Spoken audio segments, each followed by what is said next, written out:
We had a customer come in and have a problem with their door, basically making noise. So the culprit here is going to be that latch is loose. I've seen this on a lot of Volkswagens. This is a Jetta.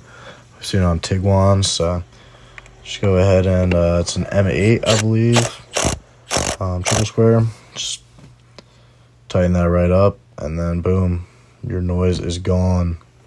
Just a quick tip for you guys if you're confused.